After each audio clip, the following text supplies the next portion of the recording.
Hello नमस्कार दोस्तों, वैष्णव classes के यूट्यूब चैनल पे आपका स्वागत है। आज मैं बात करूंगा बीएसटीसी 2023 को लेके महत्वपूर्ण प्रश्न। इस प्रश्नों की सीरीज के अंदर आपके जितने भी प्रश्न सही हो रहे हैं लास्ट के अंदर कमेंट में ज़रूर लिखें, और क्लास से संबंधित जानकारी के लिए हमारे टेलीग्राम चैनल को भी ज्वाइन कर लें, जिसका लिंक आपको डिस्क्रिप्शन में मिल जाएगा। चलिए वीडियो की शुरुआत करते हैं। पहला प्रश्न है आपके सामने, निम्न में से राजस्थान के किस जिले में दशहरा मेला लगता है?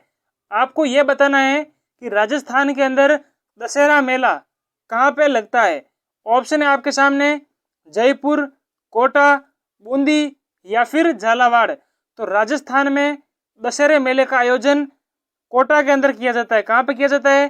कोटा के अंदर दशहरा मेला लगता है। अब कोटा से आपको एक बात और याद रखनी है, कोटा में एक स्थान पड़ता है कैथून, और इस कैथून के अंदर एकमात्र विभीषण का मंदिर बना हुआ है। क्या बना हुआ है? विभीषण मंदिर। अगर आपसे पूछ ले तो कहाँ बना हुआ है? कोटा के अंदर। जयपुर से क्या याद रखेंगे? जयपुर के अंदर गणगौर मेला कहाँ पे लगता है? तो जयपुर के अंदर। बूंदी से जो कजली तीज है, कजली तीज का जो मेला है ये बूंदी के अंदर आयोजित होता है। और झालावाड़ के अंदर क्या होता है? झालावाड़ के अंदर आपके लगता है चंद्रभागा पशु मेला। क्या लगता है? चंद्रभागा पशु मेला झालावाड़ के अंदर आयोजित होता है। चलिए नेक्स्ट प्रश्न की बात करते हैं। अगला प्रश्न है हमारे सामने, राजस्थान का भीष्म किसे कहा जाता है?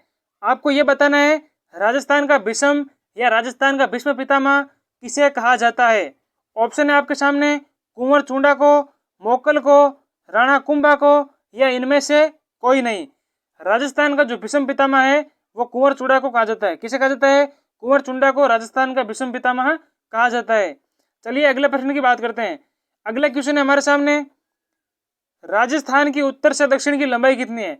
आपको यह बताना है कि राजस्थान की उत्तर से दक्षिण की लंबाई कितनी है। 636, 726, 826 या 869। तो राजस्थान की उत्तर से दक्षिण की लंबाई कितनी है आपके? 826। कितनी है? राजस्थान की उत्तर से दक्षिण की लंबाई 826 किलोमीटर। अगर आपसे ये पूछ ले कि राजस्थान की पूर्व से पश्चिम की लंबाई बताइए, तो आपको बताना है 869 किलोमीटर। कितनी है? ये आपके पूर्व से पश्चिम की 869, और उत्तर से दक्षिण की अगर पूछे तो 826।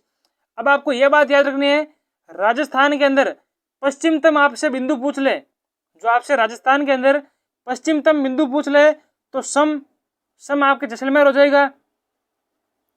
और अगर आपसे पूछ ले पूर्वी बिंदु, राजस्थान का जो पूर्वी बिंदु अगर आपसे पूछ ले तो राजा खेड़ा धौलपुर। क्या हो जाएगा? राजा खेड़ा धौलपुर। चलिए नेक्स्ट क्वेश्चन की बात करते हैं। अगला क्वेश्चन है हमारे सामने, राजस्थान का सबसे ऊंचा पर्वत गुरु शिखर है। राजस्थान का सबसे ऊंचा पर्वत गुरु शिखर है, जिसकी ऊंचाई क्या है? अब प्रश्न के अंदर ही आपको उत्तर मिल गया। क्या उत्तर मिल गया? राजस्थान का सबसे ऊंचा पर्वत तो कौन सा हो जाएगा? गुरु शिखर। कौन सा हो जाएगा? गुरु शिखर। अब इसके अंदर पूछ क्या रहा है? गुरु शिखर की ऊंचाई कितनी है? तो ऑप्शन है आपके सामने 1365, 1380, 1567 या फिर 1722। तो गुरु शिखर की जो ऊंचाई है ये आपके 1722 मीटर। कितनी है? 1722 मीटर गुरु शिखर की ऊंचाई है। और ये गुरु शिखर स्थित कहाँ पे है? ये स्थित आपके सिरोही के अंदर, माउंट आबू सिरोही के अंदर गुरु शिखर स्थित है। अगर आपसे पूछ ले राजस्थान का सबसे ऊंचा दूसरा जो पर्वत चोटी है वो कौन सी है, तो आपको बताना है शेर। क्या बताना है? शेर। और इसकी ऊंचाई कितनी है? शेर की ऊंचाई आपके 1597 मीटर शेर पर्वत की ऊंचाई है। चलिए नेक्स्ट क्वेश्चन की बात करते हैं। अगला प्रश्न है आपके सामने, संगीत सार के लेखक कौन है? आपको यह बताना है संगीत सार नामक ग्रंथ के लेखक कौन है। ऑप्शन है आपके सामने राणा कुंभा, राजकवि राजभट्ट, महाकवि पद्माकर या फिर सवाई प्रताप सिंह। तो संगीत सार जो ग्रंथ है उसके लेखक हो जाएंगे आपके प्रताप सिंह। कौन हो जाएंगे? सवाई प्रताप सिंह जो है वो संगीत सार ग्रंथ के लेखक हैं। अब सवाई प्रताप सिंह से आपको एक बात याद रखनी है। क्या याद रखनी है? 1799 के अंदर 1799 के अंदर हवा महल का जो निर्माण करवाया था वो सवाई प्रताप सिंह के द्वारा करवाया गया था। और हवा महल जो है ये 5 मंजिला इमारत है, कृष्ण मुकुट का समान है, और हवा महल का वास्तुकार लालचंद उस्ता है। ये बातें आपको याद रखनी है। चलिए नेक्स्ट क्वेश्चन की बात करते हैं। अगला प्रश्न है आपके सामने, राजस्थान का अबुल फजल किसे कहा जाता है? आपको यह बताना है राजस्थान का अबुल फजल किसे कहा जाता है। जो अबुल फजल था राजस्थान का, वो किसे कहा जाता है? ऑप्शन है आपके सामने, मोहनोत नैन सिंह, जयानक, चंद बरदाई या फिर पंडित जाबरमल शर्मा। तो राजस्थान का अबुल फजल जो है यह कहा जाता है मोहनोत नैन सिंह को। किसे कहा जाता है? मोहनोत नैन सिंह को राजस्थान का अबुल फजल कहा जाता है। और मोहनोत नैन सिंह का संबंध कहाँ से आता है? इसका संबंध आता है मारवाड़ जोधपुर से। कहाँ से आता है? मारवाड़ जोधपुर से मोहनोत नैन सिंह का संबंध आता है। अब चंद्रबरदाई कौन था? चंद्रबरदाई जो है यह पृथ्वीराज तृतीय का मित्र भी था और राजकवि भी था। कौन था? चंद्रबरदाई। और चंद्रबरदाई के द्वारा लिखित ग्रंथ है आपके पृथ्वीराज रासो। कौन सा है? पृथ्वीराज रासो जो है यह चंद्रबरदाई द्वारा लिखित ग्रंथ है। चलिए नेक्स्ट क्वेश्चन की बात करते हैं। अगला प्रश्न है आपके सामने, राजस्थान में सती प्रथा सर्वप्रथम निषेध की गई थी। राजस्थान के अंदर जो सती प्रथा पर सर्वप्रथम रोक लगी थी वो कहाँ पे लगी थी? आपको ये बताना है। राजस्थान के अंदर सर्वप्रथम सती प्रथा पर रोक कहाँ लगी थी? जोधपुर, उदयपुर, बीकानेर या फिर जयपुर। तो राजस्थान के अंदर सर्वप्रथम सती प्रथा पर रोक जयपुर के अंदर लगी थी। और राजस्थान के अंदर जो दिवराला गांव है सीकर के अंदर, वहां पे भी सती हुई थी। ये बात आपको याद रखनी है। तब राज्य सरकार के द्वारा सती प्रथा को पूर्णतः बंद कर दिया गया था आजादी के बाद। चलिए नेक्स्ट क्वेश्चन की बात करते हैं। अगला प्रश्न है आपके सामने, रामसागर वन विहार कहाँ स्थित है? आपको यह बताना है रामसागर वन विहार कहाँ स्थित है? भरतपुर, बांसवाड़ा, कोटा या फिर धौलपुर। जो रामसागर वन विहार है यह धौलपुर के अंदर स्थित है। कहाँ स्थित है? धौलपुर के अंदर। अब भरतपुर के अंदर क्या स्थित है? भरतपुर के अंदर स्थित है आपके केवलादेव घना पक्षी विहार। क्या स्थित है? केवलादेव घना पक्षी विहार, जो कि भरतपुर जिले के अंदर स्थित है। कोटा के अंदर अगर आपसे पूछ ले तो दर्रा अभ्यारण्य क्या हो जाएगा? कोटा के अंदर। चलिए नेक्स्ट क्वेश्चन की बात करते हैं। अगला प्रश्न है आपके सामने, राजस्थान में सबसे कम जनसंख्या घनत्व वाला जिला कौन सा है? आपको यह बताना है राजस्थान के अंदर सबसे कम जनसंख्या घनत्व वाला जिला कौन सा है। ऑप्शन है आपके सामने, जैसलमेर, बीकानेर, जालोर या फिर बाड़मेर। तो राजस्थान के अंदर सबसे कम जनसंख्या घनत्व वाला जिला जो है यह है आपके जैसलमेर। कौन सा हो जाएगा? जैसलमेर जो है राजस्थान के अंदर सबसे कम जनसंख्या घनत्व वाला जिला है। चलिए नेक्स्ट क्वेश्चन की बात करते हैं। अगला प्रश्न है आपके सामने, राजस्थान का सर्वाधिक साक्षरता दर वाला जिला कौन सा है? आपको यह बताना है राजस्थान का सर्वाधिक साक्षरता दर वाला जिला कौन सा है? बांसवाड़ा, जैसलमेर, कोटा या फिर जालोर। तो राजस्थान के अंदर सबसे अधिक साक्षरता दर वाला जिला कौन सा हो जाएगा? कोटा हो जाएगा। और वर्तमान नालंदा, आधुनिक शिक्षा नगरी, ये सभी कोटा का नाम है। और हवेलियों की सिटी आपसे पूछ ले, म्यूजियम सिटी आपसे पूछ ले तो कौन हो जाएगा? जैसलमेर हो जाएगा। 100 द्वीपों का शहर आपसे पूछ ले तो बांसवाड़ा हो जाएगा। जाबालीपुर आपसे पूछ ले तो जालोर हो जाएगा। चलिए नेक्स्ट क्वेश्चन की बात करते हैं।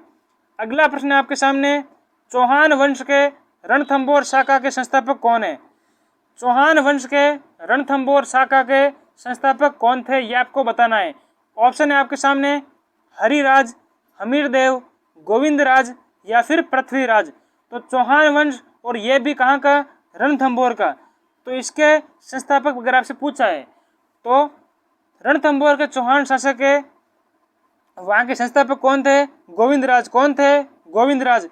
जब पृथ्वीराज तृतीय के मोहम्मद गोरी द्वारा बंदी बनाए जाने के बाद पृथ्वीराज की जब मृत्यु हो गई थी, उसके बाद गोविंदराज ने रणथंभौर के अंदर चौहान वंश की नींव रखी थी। चलिए नेक्स्ट क्वेश्चन की बात करते हैं। अगला प्रश्न है आपके सामने, पन्नाधाय ने अपने पुत्र की बलि देकर किसकी जान बचाई थी? आपको बताना है पन्नाधाय ने अपने पुत्र की बलि देकर किसकी रक्षा की थी, यह आपको बताना है। उदय सिंह की, राणा प्रताप की, अमर सिंह की या फिर राज सिंह की। तो पन्नाधाय ने उदय सिंह की रक्षा की थी अपने पुत्र की बलि देके। और एक अगर आपसे पूछ ले गोराधाय, तो गोराधाय ने अमर सिंह की रक्षा की थी। गोराधाय का संबंध मारवाड़ रियासत से था, पन्नाधाय का संबंध मेवाड़ रियासत से था। ये आपको बात याद रखनी है। ये कहाँ से थे? मेवाड़। कहाँ से थे ये? मेवाड़। और अमर सिंह कहाँ से थे? ये थे आपके मारवाड़ से। कहाँ से थे? ये थे आपके मारवाड़ से। चलिए नेक्स्ट क्वेश्चन की बात करते हैं। अगला प्रश्न आपके सामने, रुंडित सरिता कहलाती है। रुंडित सरिता किसे कहा जाता है ये आपको बताना है। बाणगंगा, वाकल, कोठारी या फिर खारी। तो रुंडित सरिता कहा जाता है आपके बाणगंगा नदी को। किसे कहा जाता है? बाणगंगा। और इसे ही कहा जाता है अर्जुन की गंगा। क्या कहते हैं? इसे ही कहा जाता है अर्जुन की गंगा। किसे कहते हैं? बाणगंगा नदी को। और ये स्थित कहाँ पे? ये स्थित आपके जयपुर के अंदर। कहाँ स्थित है? जयपुर के अंदर बाणगंगा नदी स्थित है। नेक्स्ट क्वेश्चन की बात करते हैं। अगला प्रश्न आपके सामने, किस नदी को चरमैन्यवती और कामधेनु नदी के नाम से भी जाना जाता है? कौन सी नदी है राजस्थान की जिसे चरमैन्यवती या कामधेनु नदी भी कहा जाता है? ऑप्शन है आपके सामने, बनास, चंबल, बेड़च या फिर कोठारी। तो जो है चरमैन्यवती और कामधेनु ये कहा जाता है आपके चंबल को। किसे कहा जाता है? चंबल को, चरमैन्यवती और कामधेनु। बनास को कहा जाता है वन की आशा। क्या कहते हैं? वन की आशा, बनास। अब बात करते हैं आपकी कोठारी। कोठारी नदी का जो उद्गम है ये आपके होता है राजसमंद से। कहाँ से होता है? राजसमंद से कोठारी नदी का उद्गम होता है। बेड़च का कहाँ पे होता है? बेड़च का होता है आपके उदयपुर से। कहाँ से होता है? उदयपुर से। चलिए नेक्स्ट क्वेश्चन की बात करते हैं। अगला प्रश्न है आपके सामने, निम्न में से किस नदी का जल बंगाल की खाड़ी में जाता है? यह आपको बताना है।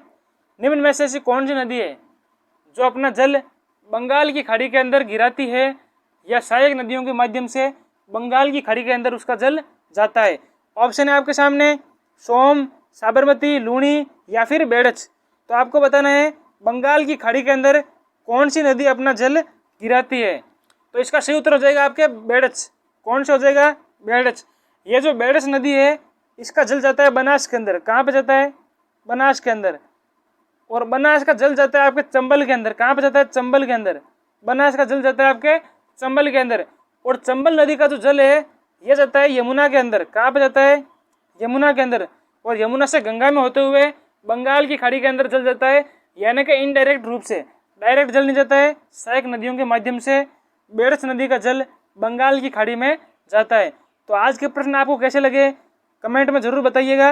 लास्ट के अंदर एक प्रश्न रह गया है, जैसलमेर की बुद्ध झील में कौन सी नदी अपना जल गिराती है? आपको यह बताना है जैसलमेर की बुद्ध झील के अंदर कौन सी नदी अपना जल गिराती है। ऑप्शन है आपके सामने, लूणी, बेड़च, मसूरदी या फिर कोठारी।